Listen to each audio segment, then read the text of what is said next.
എല്ലാവരും ആഗ്രഹിക്കുന്നൊരു വിഷയമാണ് വിജയം എന്നുള്ളത്.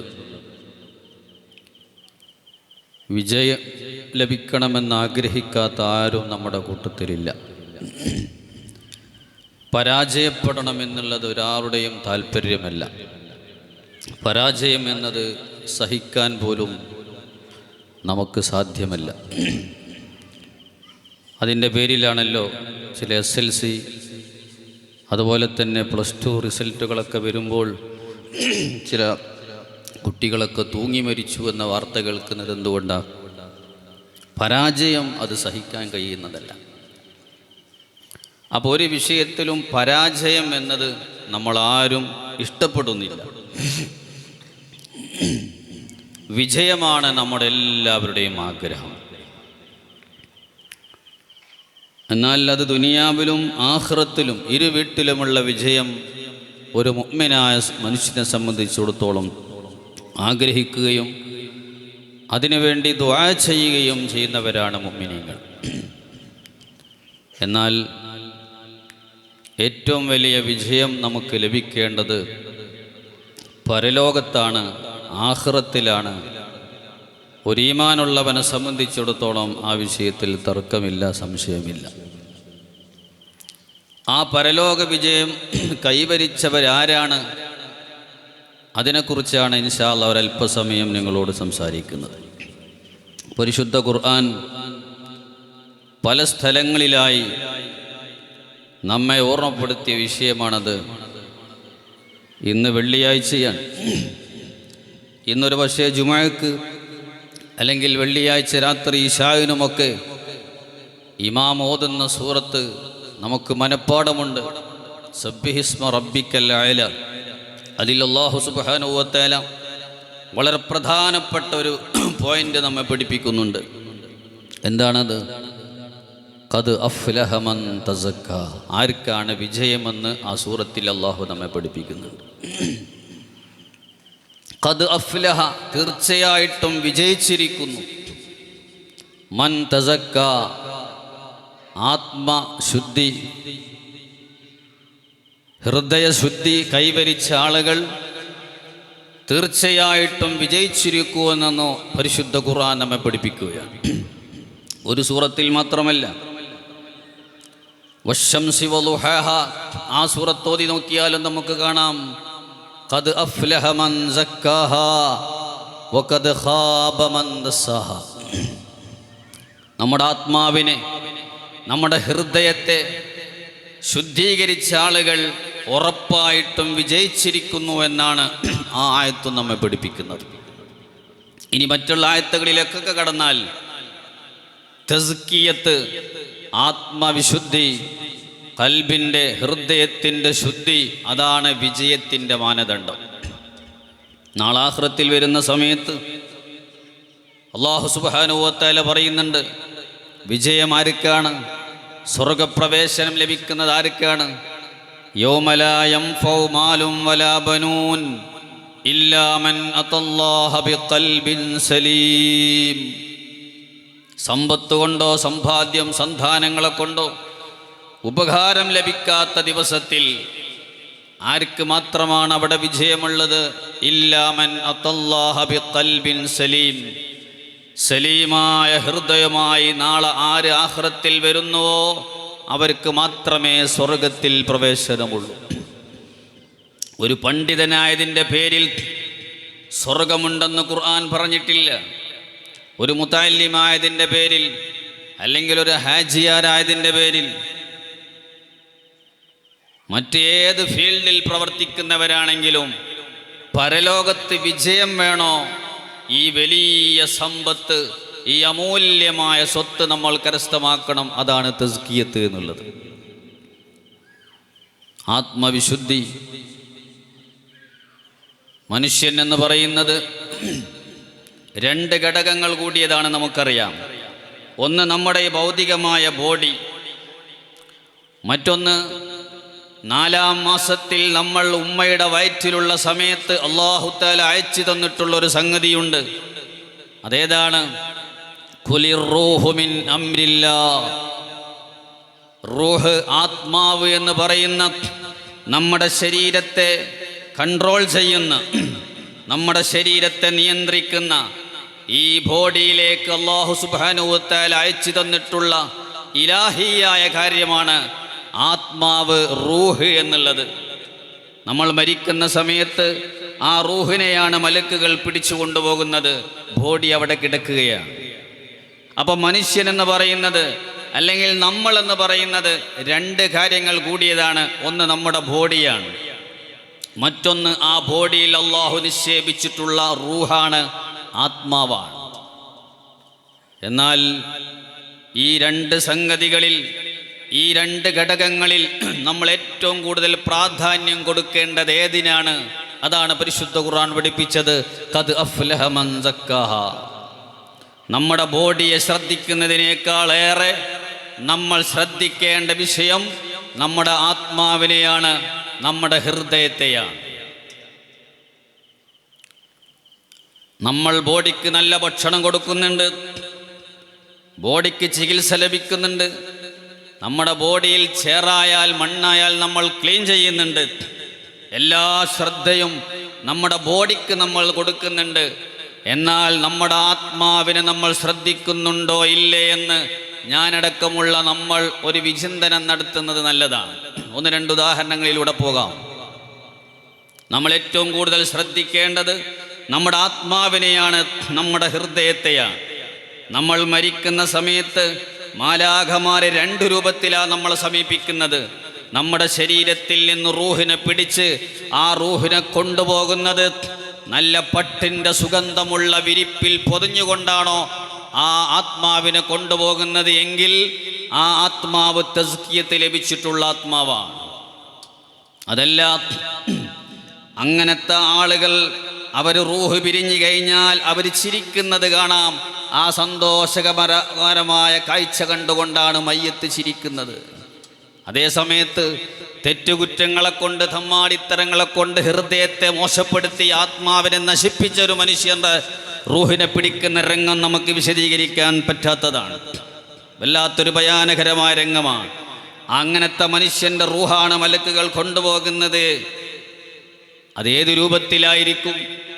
ഒരു വണ്ടി ഓടിക്കുന്നവന് പോലീസ് കൈനീട്ടിയാൽ ആ ഡ്രൈവറെ കയ്യിൽ ലൈസൻസ് ഇല്ല, വണ്ടിയുടെ RC ഇല്ല, മറ്റ് രേഖകളൊന്നുമില്ല. അങ്ങനത്തെ ഒരു ഡ്രൈവറെ വണ്ടിയിൽ നിന്ന് എങ്ങനെയാ പിടിച്ചിറക്കുന്നത്? ഇതുപോലെയാണ് നമ്മുടെ ആത്മാവിനെ കൊണ്ടുപോകുന്നത്. ആ ഭയാനകരമായ രംഗം തുറിച്ചു നോക്കുന്ന കണ്ണായിരിക്കും മയ്യത്തിനുള്ളത് എന്ന് മഹാന്മാർ വിശദീകരിക്കുന്നുണ്ട്. അതുകൊണ്ട് എന്നോടും നിങ്ങളോടും പറയാനുള്ളത്, നമ്മൾ ഈ ലോകത്തിൽ നിന്ന് വിട പറയുമ്പോൾ ചിരിച്ചുകൊണ്ട് വിട പറയണം. സന്തോഷത്തോടുകൂടെ റൂഹിനെ മാലാഖമാർ സ്വാഗതം ചെയ്തുകൊണ്ട് ഇല്ലിയിലേക്ക് കൊണ്ടുപോകണം. അങ്ങനത്തെ ആത്മാവ് നമുക്ക് കിട്ടണം. ആ ആത്മാവിൻ്റെ പ്രത്യേകതയാണ് ഖദ് അഫ്ലഹ മൻ തസക്ക. തസ്കിയത്ത് കിട്ടിയ ആത്മാവാണോ, ഹൃദയശുദ്ധി ലഭിച്ചിട്ടുണ്ടോ, അവർ വിജയിച്ചവരാ. നമ്മുടെ ആത്മാവിലേക്ക് നമ്മളൊന്ന് കണ്ണോടിക്കണം. നമ്മുടെ ഹൃദയത്തിലേക്ക് കൂടുതൽ ശ്രദ്ധ നമ്മൾ കൊടുക്കണം. എന്താ കാരണം? പ്രധാനമായി 2-3 കാര്യങ്ങളുണ്ട്. ഒന്നാമത്തത്, അല്ലാഹു സുബ്ഹാനഹു വ തആല നോക്കുന്ന ഭാഗം. അല്ലാഹു നമ്മളിൽ നിന്ന് പ്രതീക്ഷിക്കുകയും നമ്മളെ നോക്കിക്കൊണ്ടിരിക്കുകയും ചെയ്യുന്നത് നമ്മുടെ ബോഡിയിലേക്കല്ല. മുത്തുനബി സല്ലല്ലാഹു അലൈഹി വസല്ലമ തങ്ങൾ പഠിപ്പിക്കുന്ന ഹദീസ്, ഇന്നല്ലാഹ ലാ യൻളുറു ഇലാ അജ്സാദിക്കും വലാ ഇലാ സുവരിക്കും. അല്ലാഹു സുബ്ഹാനഹു വ തആല നിങ്ങളെ ജസദിലേക്ക് നോക്കുന്നില്ല. നിങ്ങളെ ശരീരം, നിങ്ങളെ ശരീരത്തിൻ്റെ ഭംഗി, ശരീരത്തിൻ്റെ ഹൈറ്റ് എത്രയുണ്ട്, വെയിറ്റ് എത്രയുണ്ട്, അല്ലാഹു തആല നോക്കുന്നില്ല. അല്ലാഹു നോക്കുന്നത് ഒരേ ഒരു പോയിന്റിലേക്കാണ്. വലാകിൻ യൻളുറു ഇലാ ഖുലൂബിക്കും. നമ്മുടെ ഹൃദയത്തിലേക്കാണ് അല്ലാഹുവിൻ്റെ നോട്ടം. അതുകൊണ്ടാണ് മഹാനായ ഹുജ്ജത്തുൽ ഇസ്ലാം ഗസാലി റഹ്മത്തുള്ളാഹി അലൈഹി തങ്ങൾ പഠിപ്പിക്കുകയാണ്, ഒരു മനുഷ്യൻ മരണപ്പെട്ട് അദ്ദേഹത്തിൻ്റെ ജനാസ കട്ടിലിലേക്ക് വെച്ച് ആ കട്ടിലിതാ ജനങ്ങൾ എടുത്ത് കൊണ്ടുപോയി ഖബറിൻ്റെ അരികിൽ, നിസ്കാരമൊക്കെ കഴിഞ്ഞ് ഖബറിൻ്റെ അരികിൽ വെച്ച് ആ മയ്യത്തിനെ ഖബറിലേക്ക് താഴ്ത്തുന്ന ആ സമയത്തിൻ്റെ ഉള്ളിൽ അല്ലാഹു സുബ്ഹാനഹു വ തആല 40 ചോദ്യങ്ങൾ ഈ മയ്യത്തിനോട് നടത്തുന്നുണ്ട്. ഖബറിൽ വെച്ചാൽ മലക്കുകളാണ് ചോദ്യം ചെയ്യാൻ വരുന്നത്. അതേ സമയത്ത് അതിൻ്റെ മുമ്പായി അള്ളാഹുവിൻ്റെ 40 ചോദ്യം നടക്കുന്നുണ്ട്. അതെപ്പോഴാ തുടങ്ങുന്നത്? നമ്മുടെ ജനാസ കട്ടിലിൽ വെച്ചതു മുതലാണ്. മയ്യത്ത് കട്ടിലേക്ക് നമ്മുടെ ബോഡിയെ വെച്ചതു മുതൽ ഖബറിലേക്ക് താഴ്ത്തുന്നതിൻ്റെ ആ കേപ്പിൽ, ആ സമയത്തിൻ്റെ ഉള്ളിൽ 40 ചോദ്യങ്ങൾ അള്ളാഹു നമ്മളോട് ചോദിക്കുന്നുണ്ട്. അതിൽ ഒന്നാമത്തെ ചോദ്യം എന്താണെന്നറിയുമോ? ഓ മനുഷ്യ, നീ എത്ര കൊല്ലമായി ജനങ്ങൾ കാണുന്ന ഭാഗത്തെ നീ ഭംഗിയാക്കുന്നു? നിന്റെ ബോഡിയെ, നിന്റെ ഡ്രസ്സിനെ, നിന്റെ മുടിയെ, നിന്റെ മുഖത്തെ, ജനങ്ങൾ കാണുന്ന ഭാഗങ്ങളെല്ലാം ഭംഗിയാക്കാൻ, അത് വൃത്തിയാക്കാൻ, അത് ശുദ്ധിയാക്കാൻ എത്ര സമയമാണ് നീ എടുക്കുന്നത്? അതേ സമയത്ത് ഞാൻ നിന്നെ നോക്കുന്നൊരു സ്ഥലമില്ലേ നിന്നിൽ? അത് നിന്റെ ഹൃദയമാണല്ലോ. ആ ഹൃദയത്തെ ശുദ്ധീകരിക്കാൻ നീ എത്ര ടൈം ചെലവഴിച്ചിട്ടുണ്ട് എന്നതാണ് ഫസ്റ്റ് ക്വസ്റ്റ്യൻ. എന്തായിരിക്കും നമുക്ക് മറുപടി പറയാൻ കഴിയുക? ശരിയെന്നല്ലേ? ജനങ്ങൾ കാണുന്ന ഭാഗങ്ങൾ നമ്മൾ ഭംഗിയാക്കാൻ നമ്മൾ ഉഷാറാണ്. നമ്മൾ അയക്കാൻ എത്ര സമയമെടുക്കുന്നുണ്ട്? നമ്മളെ ബോഡി ശുദ്ധീകരിക്കാൻ, കുളിക്കാനും, നമ്മൾ മുടി ചെയ്യാനും, കണ്ണാടിയുടെ മുമ്പിൽ നിന്ന് ഭംഗിയാകാനുമൊക്കെ എത്ര സമയമാണ് എടുക്കുന്നത്? അത് തെറ്റാണെന്നല്ല പറഞ്ഞത്. ജനങ്ങൾ കാണുന്ന ഭാഗങ്ങളാണതെല്ലാം. നമ്മുടെ ഹൃദയം ജനങ്ങൾ കാണുന്നില്ല. ജനങ്ങൾ കാണുന്ന സ്ഥലം ഭംഗിയാക്കാൻ നീ എത്ര സമയമെടുക്കുന്നുണ്ട്? അള്ളാഹുവിൻ്റെ ചോദ്യമാണ്. അതേസമയം ഞാൻ നിന്നിൽ നിന്ന് നോക്കുന്ന സ്ഥലം നീ എത്ര സമയം ശുദ്ധീകരിച്ചിട്ടുണ്ട്? നിന്റെ ഹൃദയം ശുദ്ധിയാക്കാൻ ഒരു ദിവസം നീ എത്ര ടൈം എടുത്തിട്ടുണ്ട്? നിന്റെ ആത്മാവിനെ ശുദ്ധീകരിക്കാൻ നീ എത്ര സമയം ചെലവഴിച്ചിട്ടുണ്ട്? ഇതാണ് ഒന്നാമത്തെ ക്വസ്റ്റ്യൻ. ആ ക്വസ്റ്റ്യനുക്ക് നമുക്ക് മറുപടി പറയാൻ കഴിയുമോ? ഇല്ലേ? ഞാനും നിങ്ങളും ചിന്തിക്കണം. അതുകൊണ്ട് തന്നെയാണ് ഏറ്റവും കൂടുതൽ നമ്മൾ ശ്രദ്ധ കൊടുക്കേണ്ടത് അള്ളാഹുവിൻ്റെ നോട്ട സ്ഥലമാകുന്ന ഹൃദയത്തിലേക്കാണ്, നമ്മുടെ ആത്മാവിലേക്കാണ്. രണ്ടാമത്തൊരു കാര്യം, ഏറ്റവും കൂടുതൽ നമ്മൾ ശ്രദ്ധ കൊടുക്കേണ്ടത് ഹൃദയത്തിലേക്കാണ്. അതിൻ്റെ രണ്ടാമത്തെ കാരണം എന്താ? മഹാനായ ഹുജ്ജത്തുൽ ഇസ്ലാം ഗസാലി തങ്ങൾ വിശദീകരിക്കുന്നുണ്ട്. രണ്ടാമത്തൊരു കാര്യം, ഹൃദയം എന്ന് പറയുന്നത് രാജാവിൻ്റെ സ്ഥാനത്താണ്. നമ്മുടെ ബാക്കി അവയവങ്ങളെല്ലാം പ്രജകളാണ്, ആ രാജാവിൻ്റെ പട്ടാളക്കാരാണ്. രാജാവ് എന്ത് പറയുന്നോ അതനുസരിച്ചേ അവയവങ്ങൾ പ്രവർത്തിക്കുകയുള്ളൂ. അത് മുത്തുനബി സല്ലല്ലാഹു അലൈഹി വസല്ലമ തങ്ങൾ ഹദീസിലൂടെ നമ്മെ പഠിപ്പിക്കുന്നുണ്ട്. ഇന്ന ഫിൽ ജസദില മുദ്ഗ, ഏതൊരു മനുഷ്യൻ്റെ ശരീരത്തിലും ഒരു മാംസപിണ്ഡമുണ്ട്. ഇദാ സ്വലഹത്ത് സ്വലഹൽ ജസദു കുല്ലുഹു, ആ മാംസപിണ്ഡം നന്നായാൽ ശരീരം മൊത്തം നന്നായി. വൈദാ ഫസദത്ത് ഫസദൽ ജസദു കുല്ലു, അത് മോശപ്പെട്ടു പോയാൽ ശരീരം മുഴുവനും മോശമായി. ഏതാണ് ആ മാംസകഷ്ണം? അലാ വഹിയൽ ഖൽബ്, അതാണ് ഖൽബ് എന്ന് പറയുന്നത്, ഹൃദയം എന്ന് പറയുന്നത്. ഹൃദയം നന്നായാൽ അദ്ദേഹത്തിൻ്റെ ശരീരം മൊത്തം നന്നായി. ഹൃദയം മോശമായി പോയാലോ ശരീരം മൊത്തം മോശമായി. ഇത് ഞാൻ എൻ്റെ വാക്കല്ല, ഹബീബായ മുത്തുനബി സല്ലല്ലാഹു അലൈഹി വസല്ലമ തങ്ങളുടെ വാക്കാണ്. ഇത് വിശദീകരിച്ചുകൊണ്ട് മഹാനായ ഗസാലി ഇമാം നമ്മെ പഠിപ്പിക്കുന്നു, ഹൃദയം ഒരു രാജാവാണ്, നമ്മുടെ ശരീരത്തിലെ രാജാവാണ് ഹൃദയം. ആ രാജാവിൻ്റെ ഓർഡർ പ്രകാരമേ നമ്മുടെ അവയവങ്ങൾ പ്രവർത്തിക്കുകയുള്ളൂ. ഇപ്പോൾ നമ്മുടെ കണ്ണൊരു സ്ഥലത്തേക്ക് നോക്കണമെന്ന് ഹൃദയം പറയണം, എങ്കിലേ നമ്മൾ അങ്ങോട്ട് നോക്കുകയുള്ളൂ. ഒരു വിഷയം കേൾക്കണമെന്ന് ഹൃദയം പറയണം, അപ്പോഴേ കേൾക്കുകയുള്ളൂ. നോക്കൂ, നിങ്ങൾ ഒരു സ്ഥലത്ത് കളി നടന്നുകൊണ്ടിരിക്കുകയാണ്. അപ്പം എല്ലാവരും ആ സ്ഥലത്തേക്ക് കളി കാണാൻ വേണ്ടി പോയി. ഒരുത്തൻ പോയിട്ടില്ല, ഒരുത്തൻ അവിടെ അങ്ങനെ ഇരിക്കുകയാണ്. അപ്പോൾ അവനോട് ചോദിക്കുന്നു, നീ എന്തടാ പോകാത്തത്? മറ്റുള്ള ആളുകളൊക്കെ ആ കളി കാണാൻ വേണ്ടി ഓടിപ്പോയി, നീ എന്താ പോകാത്തത്? അവൻ്റെ മറുപടി എന്തായിരിക്കും? എനിക്ക് കാലില്ല എന്നാണോ? അല്ല, കണ്ണില്ല എന്നാണോ? എനിക്കങ്ങോട്ട് പോകാൻ കാലില്ല എന്നല്ല അദ്ദേഹം മറുപടി പറയുന്നത്. എനിക്ക് കളി കാണാനുള്ള കണ്ണില്ല എന്നുമല്ല മറുപടി പറയുന്നത്. എനിക്ക് മനസ്സില്ല, അല്ലേ? മനസ്സാണ് പ്രധാനം. കാലുണ്ട്, കണ്ണുണ്ട്, എല്ലുണ്ട്, പക്ഷെ മനസ്സില്ല.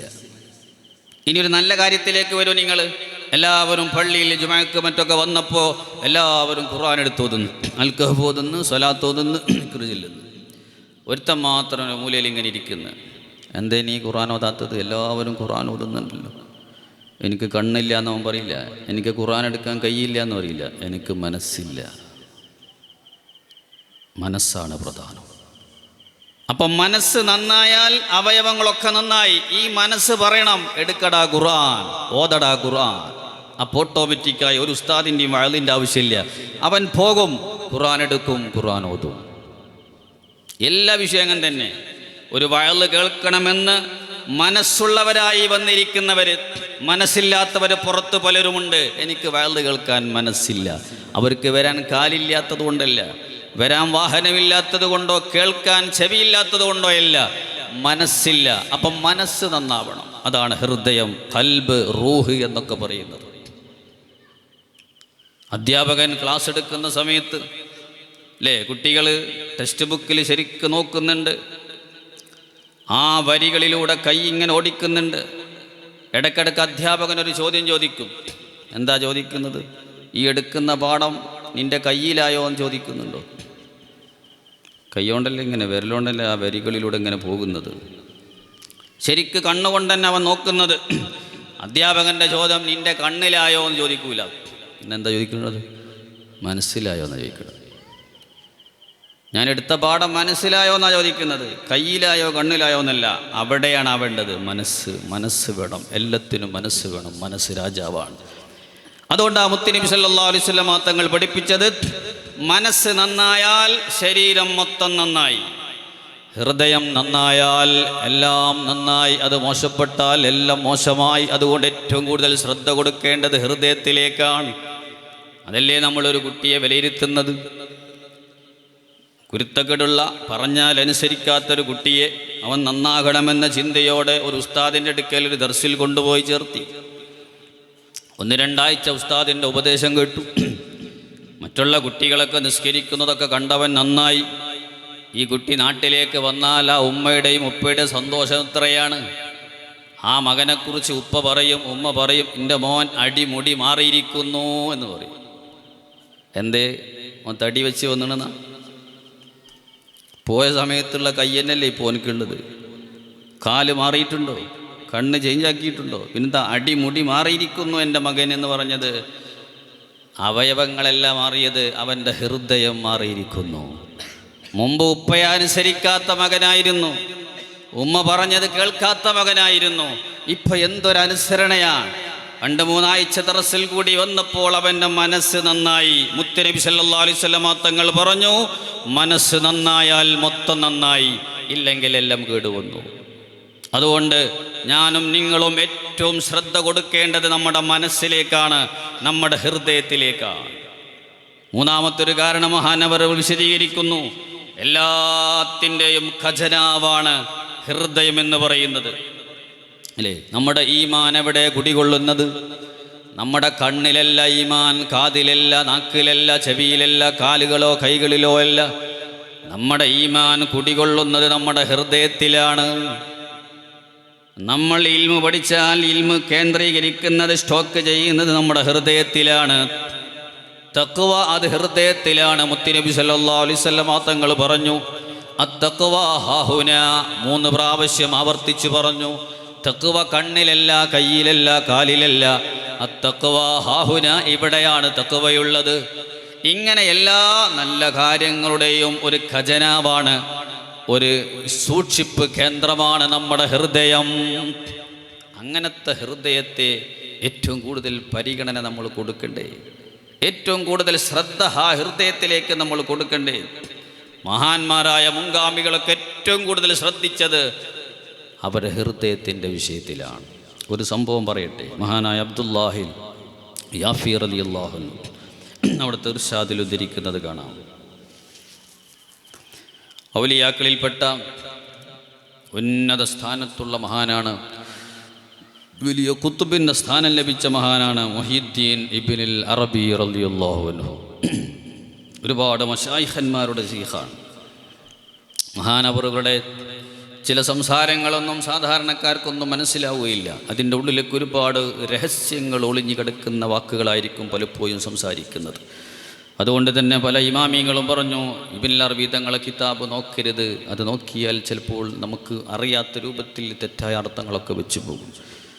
വലിയ രഹസ്യങ്ങൾ സംസാരിക്കുന്ന മഹാനാണ് ഇബ്നുൽ അറബി തങ്ങൾ. ഒരു ദിവസം മിസ്റിലൂടെ ഇങ്ങനെ യാത്ര ചെയ്തുകൊണ്ടിരിക്കുമ്പോൾ കൂടെ ഒരുപാട് ശിഷ്യന്മാരുണ്ട്.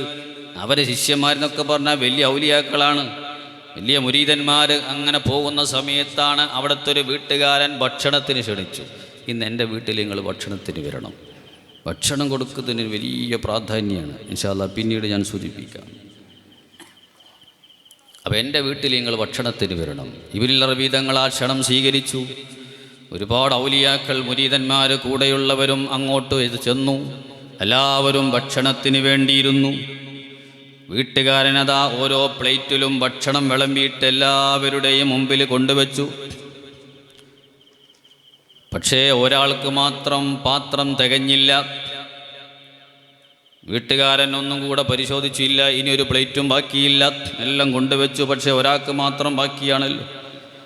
അവസാനം ഒരു പാത്രം ലഭിച്ചു. പുതിയതായി വാങ്ങിക്കൊണ്ടുവച്ച പാത്രമാണ്. പക്ഷേ സാധാരണ ഭക്ഷണം വിളമ്പുന്ന പ്ലേറ്റല്ലാതെ പഴയ കാലഘട്ടത്തിലൊക്കെ മൂത്രമൊഴിക്കാനുള്ള ടോയ്ലറ്റ് സൗകര്യങ്ങളൊക്കെ പുറത്താണല്ലോ ഉള്ളത്. ഇന്നെല്ലാം ഉള്ളിലാണുള്ളത്. അതുകൊണ്ട് തന്നെ നമ്മുടെ പ്രായമുള്ള ആളുകളോട് ചോദിച്ചാൽ അറിയാം, മൂത്രമൊഴിക്കാൻ പോകുന്നതിനൊക്കെ പുറത്തു പോകാമെന്നാണ് പറയാറുള്ളത്. എന്നാൽ പുറത്താണ് അതിൻ്റെ സജ്ജീകരണങ്ങളൊക്കെ ഉള്ളത്, അല്ലേ? ഇന്ന് നമ്മൾ പുറത്തു പോകുക എന്ന് പറഞ്ഞാൽ ഗൾഫിലൊക്കെ പോകുക എന്നുള്ള അർത്ഥം വെക്കും.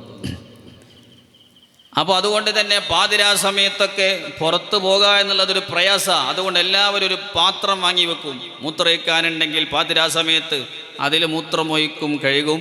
പകൽ അത് കൊണ്ടുപോയിട്ട് ഒഴിവാക്കും. നമ്മുടെ കുട്ടികളൊക്കെ തൊട്ടിലിൻ്റെ താഴെ വെച്ച് കൊടുക്കാറുണ്ടല്ലോ. അങ്ങനത്തെ ഒരു പാത്രം പുതിയത് അദ്ദേഹം വാങ്ങിക്കൊണ്ടുവച്ചതുണ്ട്. അത് പളുങ്കിൻ്റെ പാത്രമാണ്. വീണ പൊട്ടിപ്പോകുന്ന നമ്മൾ പിഞ്ഞാണം എന്നൊക്കെ പറയുന്ന പാത്രമുണ്ടല്ലോ, അങ്ങനത്തെ ഒരു പാത്രമാണ്, പുതിയ പാത്രം.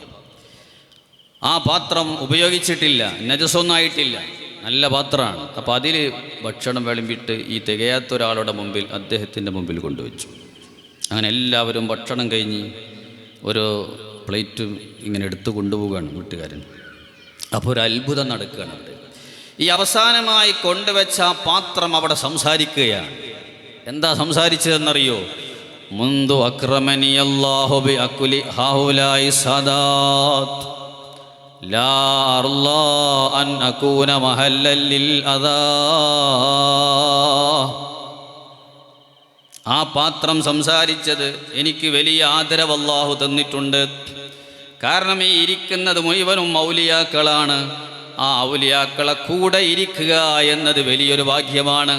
അതുകൊണ്ട് ഈ മഹാന്മാരെ കൂടെ ഇരുന്നു എന്നൊരു ബഹുമാനം എനിക്ക് അല്ലാഹു തന്നു. മാത്രമല്ല ഔലിയാക്കൾ ഭക്ഷണം കഴിച്ച ബറക്കത്തും എനിക്ക് കിട്ടിയിട്ടുണ്ട്.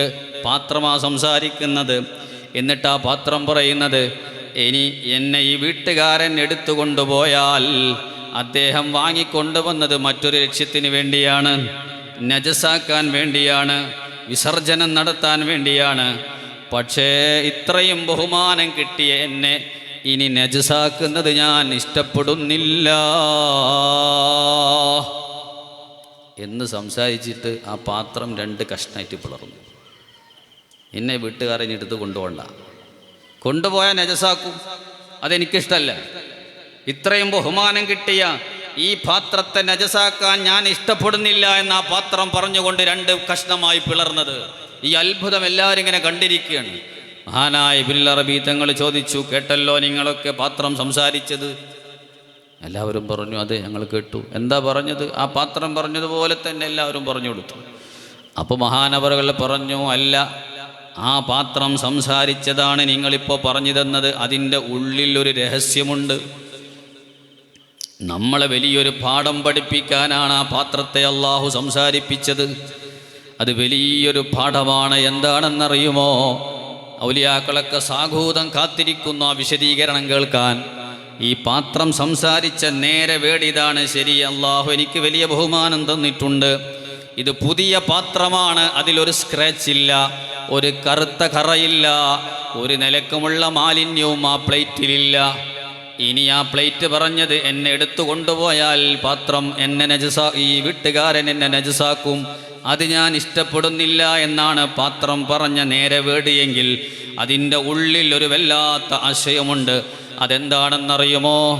ഈ ഇരിക്കുന്ന നിങ്ങൾക്കെല്ലാവർക്കും ഈ പാത്രത്തെ പോലത്തെ വലിയ ബഹുമാനമുള്ള ഒരു പാത്രം അള്ളാഹു തന്നിട്ടുണ്ട്. ഈ പാത്രത്തെ പോലെ പളുങ്ക് സമാനമായ ഒരു പാത്രം അള്ളാഹു തന്നിട്ടുണ്ട്. ഒരു കറയില്ലാത്ത, മറയില്ലാത്ത, ഒരു സ്ക്രാച്ചുമില്ലാത്ത നല്ലൊരു പാത്രം നിങ്ങൾക്കൊക്കെ അള്ളാഹു തന്നിട്ടുണ്ട്. ആ പാത്രം ഏതാണെന്നറിയുമോ? അതാണ് അൽ ഖൽബ്, ഹൃദയം എന്ന് പറയുന്നത്. അള്ളാഹു നമുക്ക് ഹൃദയം തരുന്ന സമയത്ത് ഈ പാത്രത്തെ പോലെയുള്ള പാത്രമാണ്. മുത്തുനബി സല്ലല്ലാഹു അലൈഹി വസല്ലം തങ്ങൾ പഠിപ്പിച്ച ഹദീസ്, കുല്ലു മൗലൂദിൻ യൂലദു അലൽ ഫിത്ര. ഇവിടെ ഏതൊരു കുട്ടി ജനിക്കുകയാണെങ്കിലും നല്ല അവസ്ഥയിൽ മാത്രമാണ് കുട്ടി ജനിക്കുന്നത്. പിന്നെ മോശമാകുന്നത് മറ്റ് സാഹചര്യങ്ങളെ കൊണ്ടാണ്. അപ്പോൾ നമ്മളൊക്കെ ജനിക്കുന്ന സമയത്ത് അള്ളാഹു തന്ന പാത്രം പളുങ്ക് സമാനമായ പാത്രമാണ്. അതുകൊണ്ട് ആ കുട്ടികൾ മരണപ്പെട്ടാൽ ഡയറക്റ്റ് സ്വർഗത്തിലേക്കാണ് പോകുന്നത്. കാരണം പാത്രം ശുദ്ധിയുള്ളതാണ് അവരുടേത്. ചെറുപ്പത്തിലെ കുട്ടികൾ മരണപ്പെട്ടവരുണ്ട്, അവർക്ക് വലിയ ഭാഗ്യമാണ്. അതുകൊണ്ടാണല്ലോ കുട്ടികൾ മരണപ്പെട്ടാൽ സ്പെഷ്യൽ ദുആ ഉണ്ടല്ലോ അവിടെ. സാധാരണ നമ്മൾ അല്ലാഹു മഗ്ഫിർ ലഹു വർഹംഹു, സാധാരണ ആളുകൾ മരണപ്പെട്ടാലുള്ള ദുആ, എന്നാൽ കുട്ടികൾക്ക് സ്പെഷ്യൽ ദുആ ഉണ്ട്.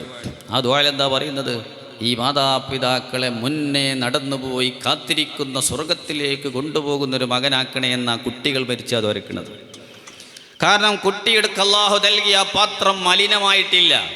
നമ്മളൊക്കെ മരിക്കണ സമയത്ത് ആ പാത്രത്തിൻ്റെ അവസ്ഥ എന്താ? ഈ കുട്ടി, ആ കുട്ടിയുടെ ഹൃദയത്തിൽ ആരോടും വെറുപ്പില്ല, വിദ്വേഷമില്ല, അസൂയയില്ല, അഹങ്കാരമില്ല, തെറ്റുകുറ്റങ്ങളോ കറയോ മറയോ ഒരു സ്ക്രാച്ചുമില്ലാത്ത പാത്രമാണ് കുട്ടികളുടെ ഹൃദയം. ആ ഹൃദയമാണ് നമുക്കൊക്കെ അല്ലാഹു തആല തന്നിട്ടുള്ളത്. പക്ഷേ ഇപ്പം നമ്മുടെ ഖൽബിൻ്റെ അവസ്ഥ എന്താ? അത് നമ്മളൊക്കെ ചിന്തിക്കണം. ഈ പാത്രം പറഞ്ഞത് ആ പാഠം പഠിപ്പിക്കാനാ. എന്നിലൊരു കറയില്ല, ഒരു മറയില്ല, ഒരു സ്ക്രാച്ചുമില്ല. ഈ പാത്രം പോലത്തെ പാത്രം അള്ളാഹു തന്നത്. പാത്രം പറഞ്ഞു, ഇനി എന്നെ നജസാക്കുന്നത് ഞാൻ ഇഷ്ടപ്പെടുന്നില്ല. നമ്മളും തീരുമാനിക്കണം, അള്ളാഹു നമുക്ക് തന്ന പളുങ്ക് സമാനമായ ഹൃദയം അത് നജസാക്കാൻ ഞാൻ ഇഷ്ടപ്പെടുന്നില്ലെന്ന് നമ്മൾ ഈ സദസ്സിൽ പ്രതിജ്ഞ ചെയ്യണം. അതാ പാത്രം സംസാരിപ്പിച്ചത് അല്ലാഹു തആല. ആ വലിയൊരു പാഠമാണ് നമ്മെ പഠിപ്പിച്ചത്. ഈ പാത്രത്തിൻ്റെ പൊട്ടൽ, ആ പാത്രം മരിച്ചതാണ്. ആ പാത്രം മരിച്ചത് നല്ല അവസ്ഥയിലാണ്. കാരണം നല്ല ബറക്കത്തുള്ള അവസ്ഥയിൽ ആ പാത്രം മരിച്ചത്. ആ പാത്രത്തിൽ ഒരു ചേറുമില്ലാത്ത നല്ല ശുദ്ധിയോടുകൂടെ ആ പാത്രം വിട പറഞ്ഞത് എങ്കിൽ ഓരോ മുഅ്മിനായ മനുഷ്യനും ഈ ലോകത്ത് നിന്ന് വിട പറയുമ്പോൾ ഈ പാത്രം പൊട്ടിയതുപോലെ നമ്മളും പൊട്ടണം. നമ്മുടെ ഹൃദയത്തിൽ ആരോടും വെറുപ്പില്ലാതെ ലോകത്ത് നിന്ന് വിട പറയാൻ കഴിയണം.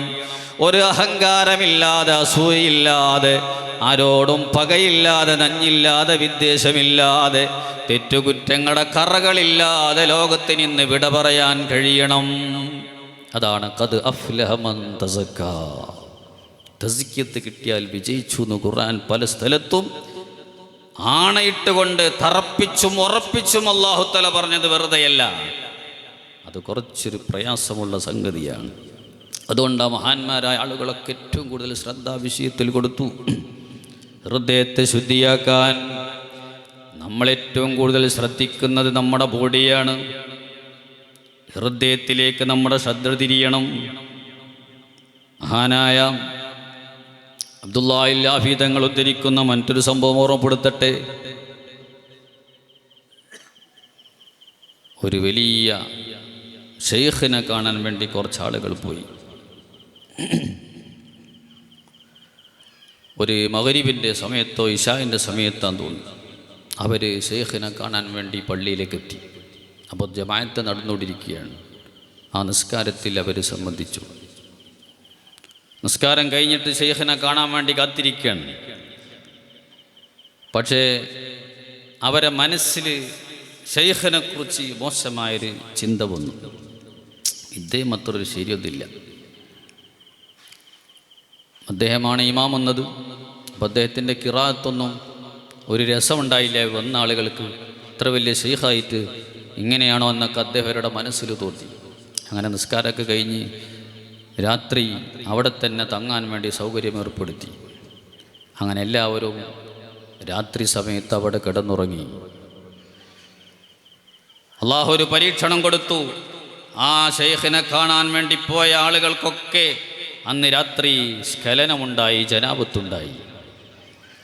ഉടനെ തന്നെ അവർ കുളിക്കാൻ വേണ്ടി സുബഹിൻ്റെ മുമ്പ് തന്നെ എഴുന്നേറ്റു. പള്ളിയുടെ തൊട്ടടുത്ത് തന്നെ ഒരു കുളമുണ്ട്. ആ കുളത്തിൻ്റെ അരികിലേക്ക് വന്നു. അവർ ഡ്രസ്സൊക്കെ അവിടെ അയച്ച് മുണ്ട് മാറ്റി കുളത്തിലേക്ക് ഇറങ്ങി. നല്ല തണുപ്പുള്ള സമയമാണ്.